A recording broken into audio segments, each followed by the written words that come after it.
Good morning, students.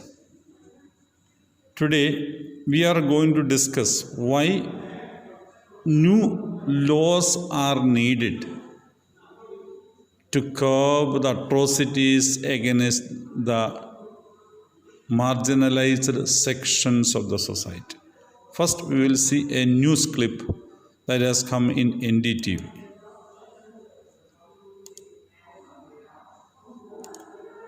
गांव के दबंग जातियों ने विरोध किया क्योंकि उदयलाल ने दलित होते हुए भी घोड़ी पर चढ़कर बारात निकालने की हिम्मत की। उदयलाल को खींच के घोड़ी से उतार दिया गया और बारातियों के साथ मारपीट की गई। पत्थर और लेके फिर पीछे दौड़े थे। कम से कम आधो किलोमीटर जैसे मेरे गांव के बाहर निकाल दिया था। तुम जान बचा के भागे क्या? हाँ, मेरे को 3 आदमी घोड़ी से लेके फिर भाग गए थे। फिर मेरा अंकल का घर थे, इसमें छुपा दिया था। उसमें हमारे सारे मेहमान थे, उनको वो लोग ऐसे गाली गलौज निकाल रहे थे, जातिगत भेदभाव करके उनको ऐसे बोल रहे थे। इस तरीके से हमारा मतलब कि उनका अपमान किया गया था।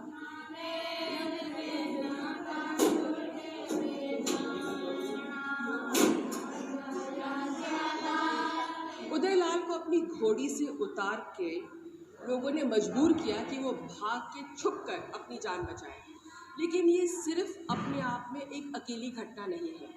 विधानसभा में एक प्रश्न के जवाब में होम मिनिस्टर ने कहा था कि पिछले साल राजस्थान में 38 ऐसी घटनाएं हुई हैं और इस साल जब से विवाह का समय शुरू हुआ है तब से अलवर, भीलवाड़ा, अजमेर और राजसमंद में 4 ऐसी घटनाएं हुई हैं जहां पर दलित दूल्हे को घोड़ी से उतार दिया गया। इस मामले में 6 लोग गिरफ्तार हुए हैं और उनके खिलाफ Okay, boys, you have seen the situation. This is what is happening. There's a reason why we need laws for the marginalized.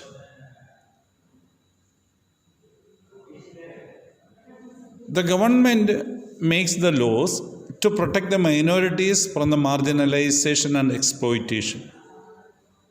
In that video, you have seen that as a person who is going to get married, he is not permitted to take out the procession on a horse. It is said only the upper caste can have a procession on horse. We know it is wrong. Every citizen of India is having equal rights. Then why some sections of the people force another section not to do it? So that is a marginalization. So government has introduced so many schemes and policies to provide educational facilities and bring the Dalits to the upper sections or equal with others. No need bringing upper sections. Get them be treated equal with others. That is the demand of them. So that's it. Now reservation of seats. That is why we say so much of discussions and debates are there on reservation. Whether a reservation is needed or not needed. Some people say because of the reservation, the qualified and talented people do not get their rights and their privileges. But I don't agree with it. Educated in upper class had traditionally their chances to get employment. The lower class were denied their right to education. So here you see reservation seats in education and government employment for Dalits and Adivas are based on an argument that in a society like ours, Indian society, where for centuries sections of this population have been denied opportunities, this Dalit class people, the scheduled caste people, were not permitted to do anything other than what they traditionally did.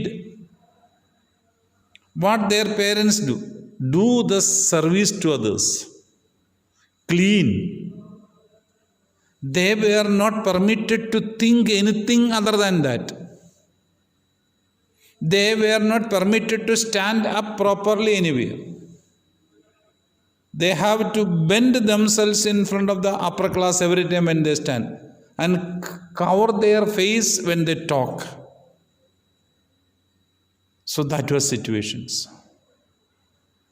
That is why the lower class people are demanding that the reservation is needed. The upper class people were enjoying from centuries equal privilege or higher privileges.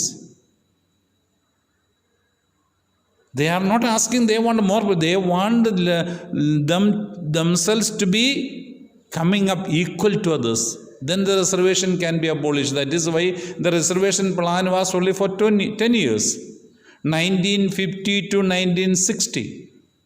But still, now it is extended till 1930, going on extension.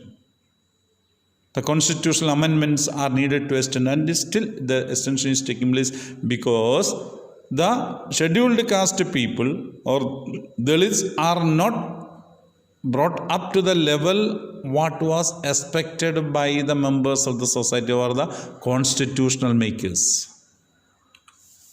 How does the reservation policy work? The government across India have their own list of scheduled castes and scheduled tribes and backward and most backward castes. Detailed list is made. So if you belong to any of those caste people, you will get a reservation. That is it. For that, what you need? You must produce a certificate from your village officer or Tahsildar officer that you belong to such and such a caste. So the central government also is having a list, state government also is having. They have published the list in the government gazettes. Now, gazette is an official notification of the government. In that government gazette, the government publishes the list of recognized or accepted scheduled caste and scheduled tribe group of people. So whoever brings a certificate telling that or stating that he belongs to that tribe or belongs to that caste, he is or she is eligible for reservation. That is what is happening. So a student applying to education institutions, if you want to get admissions to the engineering courses, Sainik schools or anywhere, so you must produce your certificate. Government are expected to furnish proof of their caste or tribe status in the form of caste and tribe certificate. That certificate is needed. Nothing else is needed. So that is what the Constitution say. Government and education institutions ask for candidates to mention their caste and tribe status because the reservation. If there is no reservation, nobody wants to know your caste and anything. Because there is a reservation, because in the Constitution it is made, the records are there about your caste status, which caste you belong, and your tribal which tribe you belong. What is the name of your tribe? What is the name of your caste? Because each tribe and each caste will have their names and all these things. If a particular Dalit caste or a certain tribe is on the government list, then a candidate from that caste or tribe can avail the benefit of reservation. If your caste name is not there in the list, no chance. So, to help them to get out of the marginalization, government provides them scholarships. Even there are special police stations to protect these Dalits. Special government schemes are there for girls. So like that, government does a lot of things for that. For admission to colleges and especially to institutes of professional education such as medical colleges, government define a set of cut-off marks. Don't think that you simply go as telling that you are a Dalit, you want to get. No. There's a minimum prescribed marks they say. If general candidate is permitted to enter with the 60%, the scheduled caste tribe or caste people may be permitted to enter into educational institutions for higher education, maybe 45 marks or 50 marks. Some relaxation is given to them because most of them may be first time learners. Once they are first time learners, they may find it difficult. So when they find difficult to get education, naturally it is a responsibility of the governmental setup to help them. That is why the reservation policies are made. All Dalit and tribal candidates cannot qualify for admission. Minimum requirement. Now you see NEET examination is over. And the NEET examination will say that minimum cutoff mark means minimum 150 or 60 marks out of 720 they need to get into medical colleges. That is a minimum. Even if he is a scheduled caste or a scheduled tribe, he has to get that much mark.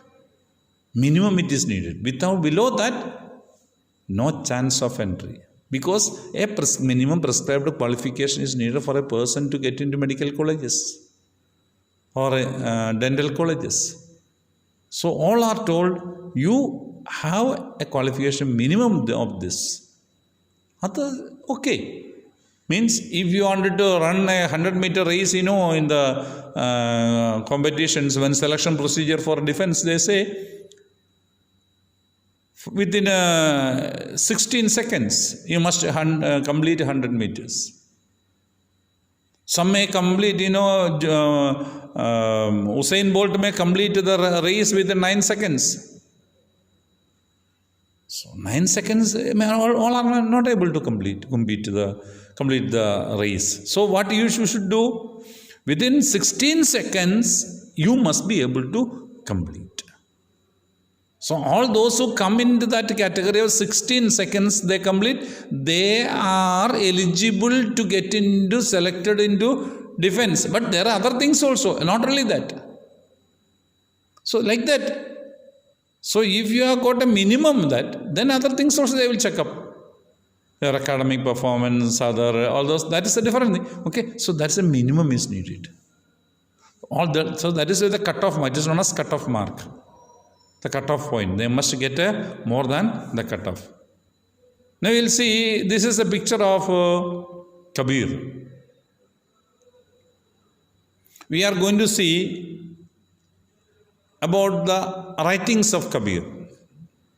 7th class you have seen about Kabir. So now Kabir is going to speak about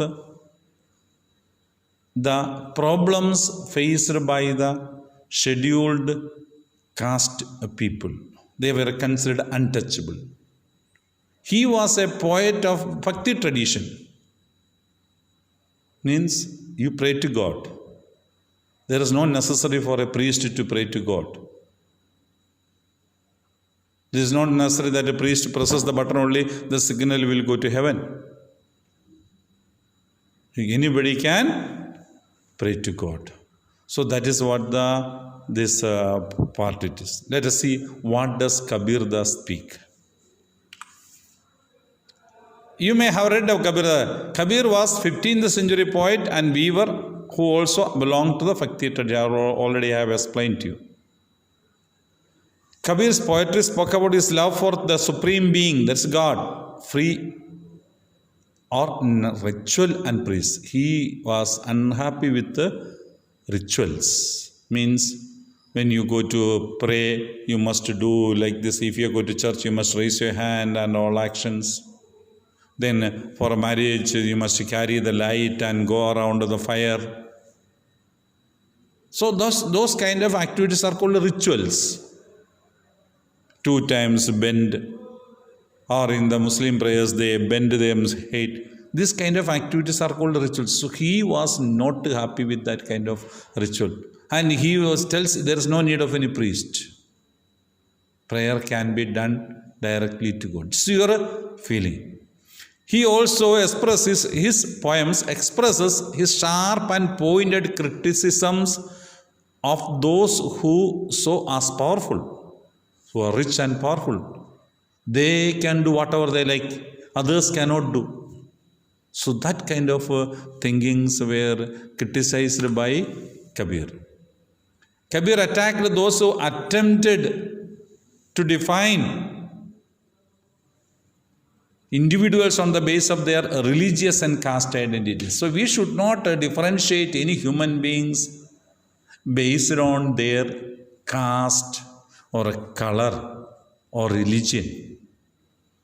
We must identify or differentiate the persons the way they perform their duties.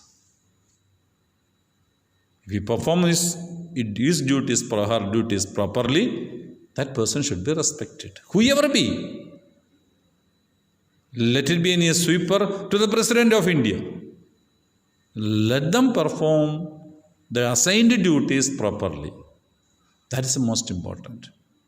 Not according to the sweeper is because he is a sweeper, he should not be respected. Because he is a president, he should be respected. No. Both should be respected when they do their work properly. Both have got a right to be respected. Because they do their work properly. President is the president of the country. He has got his duty. He does it. We should respect him. A sweeper has got his responsibility of sweeping the area, cleaning his area neat and clean. He has his duty. He does it. We must respect both. So that is what. In his view, every person had the ability to reach the highest level of spiritual salvation and deep knowledge within themselves through their own experience. So Kabirdas tells, you must attain salvation or work for salvation through your own effort. His poetry brings out the powerful idea of equality of all human beings and their labor. Whatever work you do, there is equality. It is not the what work you do, how you do the work. That's important. Because everybody cannot be teachers, everybody cannot be sweepers, everybody cannot be engineers, everybody cannot be doctors, everybody cannot be ministers. So you have got a chance to do different work. Whichever work you do, you try to do that work in a most perfect and correct way, so that the work will be useful for the society. That's what Kabir is telling. He writes about valuing the work of the ordinary potter. You know, a person who makes pot. He's a potter. He works with the clay. So when he works with the clay, naturally his body and surrounding area will be dirty. It will not be like sitting in front of a computer and doing the computer activities. So naturally, it will be dirty. He looks ugly sometimes. His work is related to that. Mixing clay, bringing the clay. A farmer who is working in the paddy field, maybe his body will be complete mud. He has to do that. A person who is sitting in IT sector cannot, his body is dirty, that is wrong from his part, because he is not bound to do that. So different area, different. So the person who is working in IT field, he should be respected. A person who is in the paddy field should not be respected. That is wrong. So that is what. The weaver, he may be sitting and doing, he may be getting so much upset because he may not be sitting in AC room. And the women carrying the water in a pot, everybody may not be able to get the water in the pipe. So the women who is carrying the water should be respected.